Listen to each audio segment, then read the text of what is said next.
but before you start, test it out, tell us who you are and everything. Daniel Perry, DANIEL, Crawford County Sheriff. Everybody good? Oh, I'm not. The first guy here. The first day,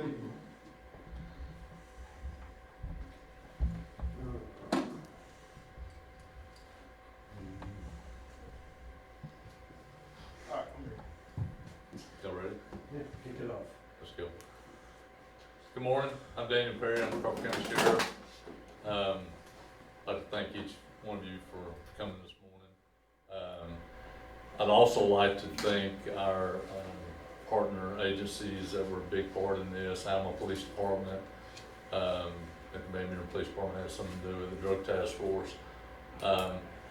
We're talking today about a cold case. It was 2022 homicide of Jerry Wiley.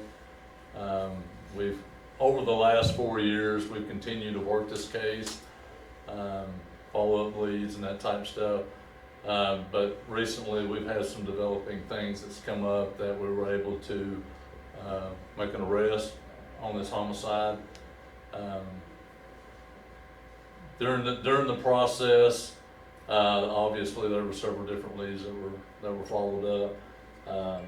But Charles Wigington, 44 of Van Buren, and Robert Crawford, 52, also of Van Buren, were recently charged with first-degree murder on Jerry Wiley.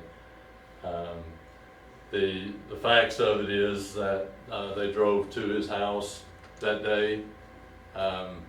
They were acquaintances, and during their time there, Mr. Wiley was shot twice, and then they left the residence, taking some property with them, basically.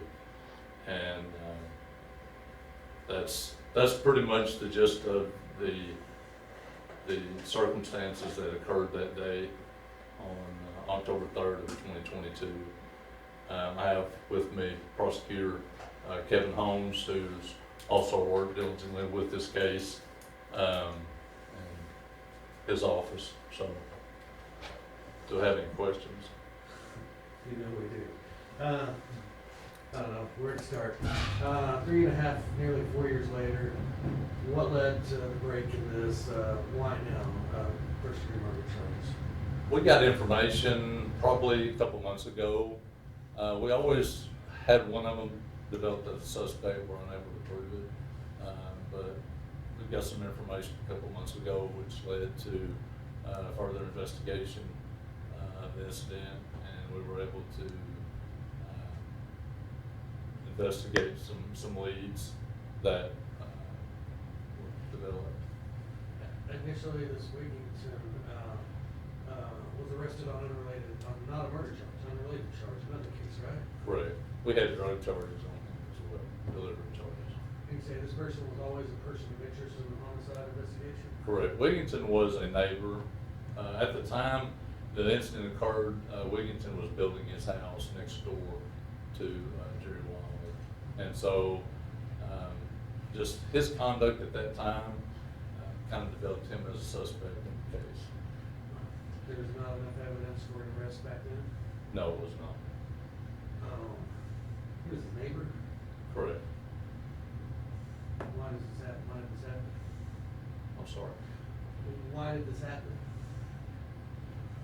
Bad people do bad things, unfortunately, and we were just fortunate enough to get the right information, which was able to develop them further in the case, and we were able to obtain warrants off of that. When your investigators were talking to him about this unrelated case, I'm assuming they questioned him further about this homicide case. Correct. But at that point, what did you say? Did you say, yeah, I did it? Both of them admitted to being at the residence. They both relayed information that only the person that did it would know.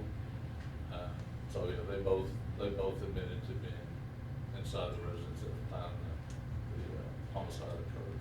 And other than that, have you been able to establish, to corroborate that, other than just a confession or something like that?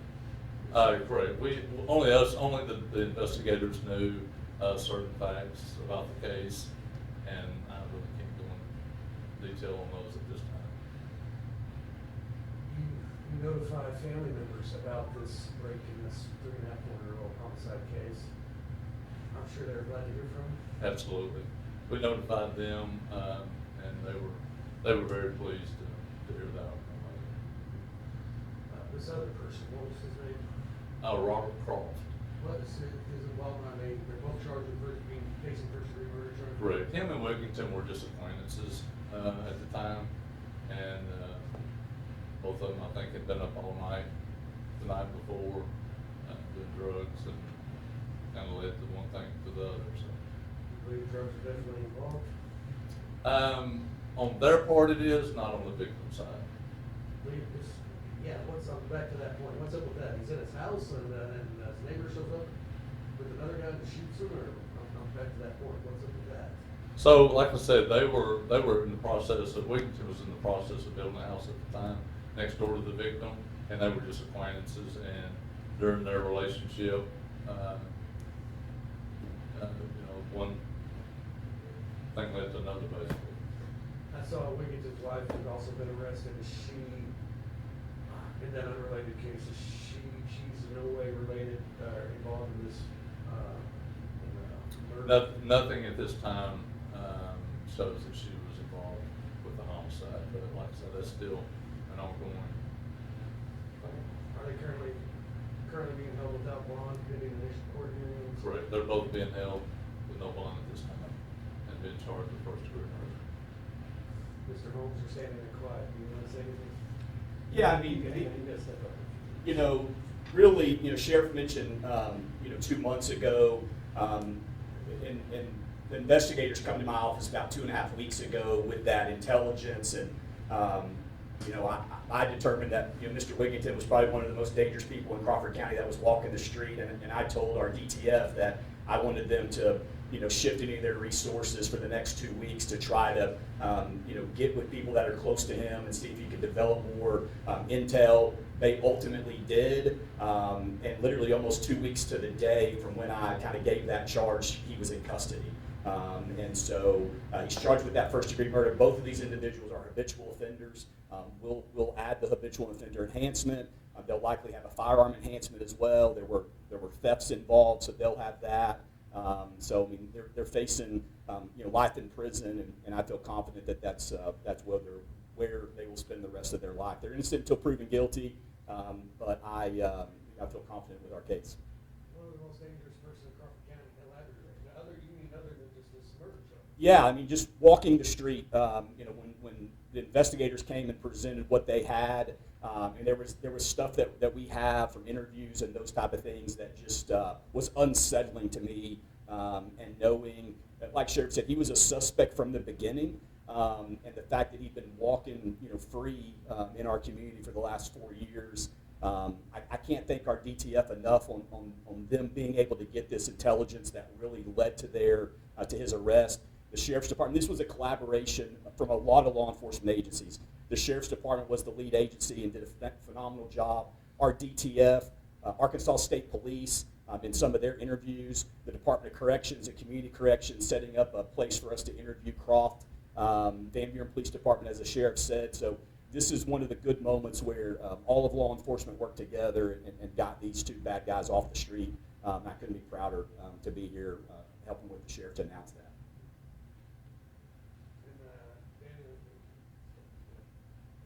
Said cold case, but I guess some people say the case is not really ever cold, you just you work every lead you get. Correct. Yeah. I mean, we still have cases that are a lot older than that. Every time we get a lead on them, we follow up the best we can. Unfortunately, it took 4 years to get these guys in custody. But, it's better to take our time and do it the right way and make sure we have the right people in custody. Kevin, last question. Currently, what's next for him? How initially, what's next? Yeah, so Wigington's in our jail now, so he'll be seen probably tomorrow on his first appearance before Judge McHugh.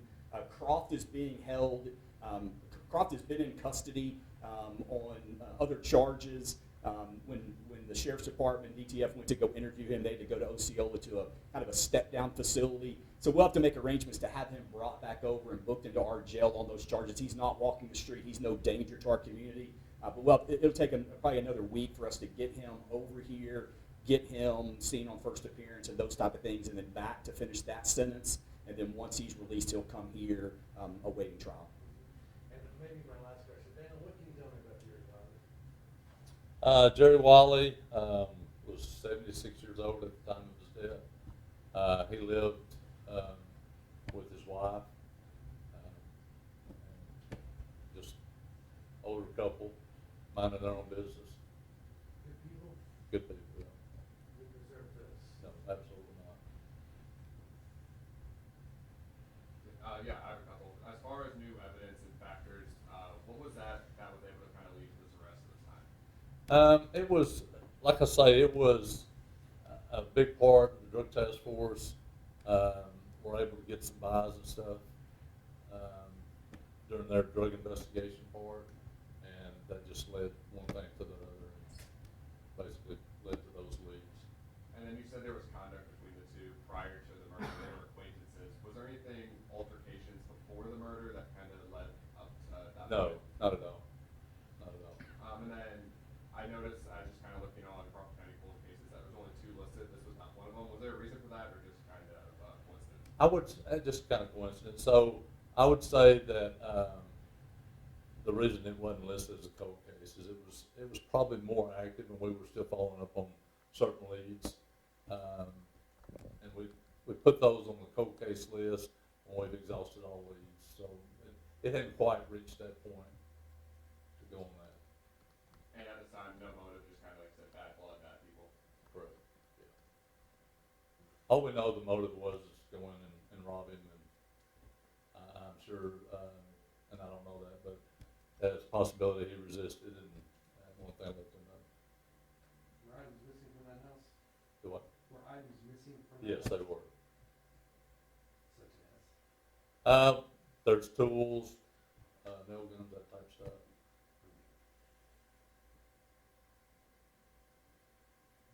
What was the demeanor of the suspects when y'all took them into custody? Was it a confession or anything like that?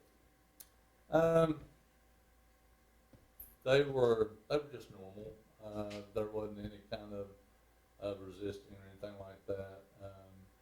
It's normally when you take somebody like that into custody, they're expecting it in their world pretty much all the time. So. And I know you said that this case happened 4 years ago, and he was arrested on unrelated charges originally. So, knowing that you said that he was already a dangerous individual and known, were there not any other incidents that may have led to him getting arrested earlier and getting this confession a little bit earlier for this family? So we were always looking for certain things that he was doing, and there was never anything that really rose to the point where we could charge him with a crime until a couple weeks ago when the drug task force worked the case with us.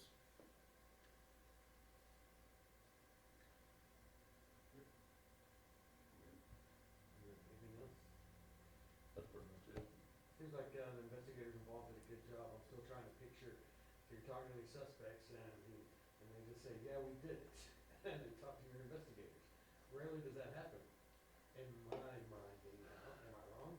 Well, there was a lot of factors that went into play on that that I really can't get into, but there were some major puzzle pieces that we were able to put together and put before them that kind of enticed them to come forward. Lastly, do you believe you have everyone involved in this? I believe so, yes. Thank you so much. You bet. Excuse me, what's Mr. Wiley's address? It's 1230 Sunny Slope Drive in Van Buren. Wow. That's not a name. It's in the county, right? Well, it's a Van Buren address. Okay. Yeah, Okay. yeah.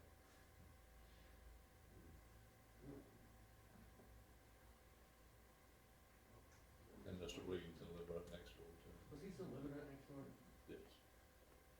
This whole time? Yeah. I'm sorry, I should have asked that sooner. This whole time, 4 years later, he's still living right next door to the neighbor that he's accused of murdering? Correct. At the time the murder occurred, they were building a house.